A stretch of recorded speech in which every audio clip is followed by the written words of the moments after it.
early in his life. Angry. You know, he talked about road rage incidents where, you know, someone would piss him off on the road, he'd run him down, beat the guy with a tire iron, stuff like that. He had the mob heads. He was connected with the Gambino family in New York. He told me at the height of his career, he was making $65,000 a hit, and this would have been in the early 80s.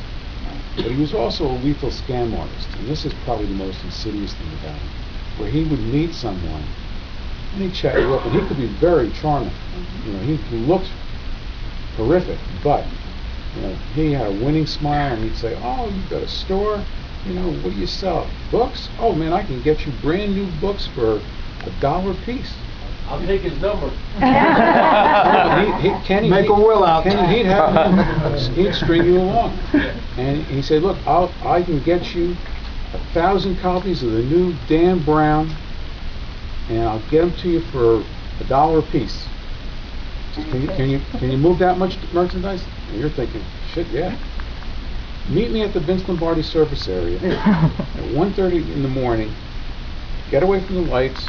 You bring your truck, I'll bring my truck. And you bring the cash. And you show up with the money. He doesn't show up. So the next day you call him up. "Where are you? Where are you? Where are you?" He won't call you back for a week, maybe a month. Finally he calls and he says, "Oh, I'm so sorry, I lost my connection. I'll tell you what I can do. I can get you 5,000 of this item. Can you handle that?"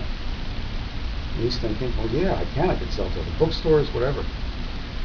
"All right, meet me at Vince Lombardi. Here's the time, here's the place. You bring the cash, I'll bring the books." Again, he doesn't show up. Kenny calls him. "Where were you?" You know, Richie disappears. He won't take his calls. Finally, he gets back to me and says, "Look, I feel so bad. You know, connection fell through, but I got another connection. It's going to cost a little bit more. It's going to be $1.50 a book, but I can get you 10,000. Can you handle that?" "Yeah, I can handle that, but you got to be there this time." So I promise, I swear to God, I will be there. He says, "In the meantime, I'm doing a deal with this guy. I'm selling him TVs. If he calls you up, would you tell him, you know, I'm a good guy, and we can, you know, so I can do this deal?" Sure. Right? Everybody wants their deal to go through. Then he's doing a deal with Allison. He's selling her something else. And he says, Allison calls you up. Would you tell her I'm a good guy?" Okay? So he's got the three of you all strung along. So you show up at Vince Lombardi on Wednesday. He shows up with an empty truck and his nasal spray bottle. Right in the face.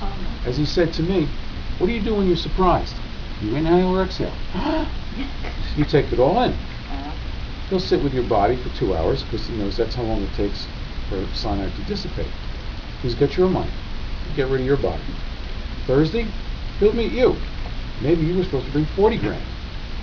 Once again, goodbye. Friday, you. So maybe he got 20, 40, 50,000 in 1 week.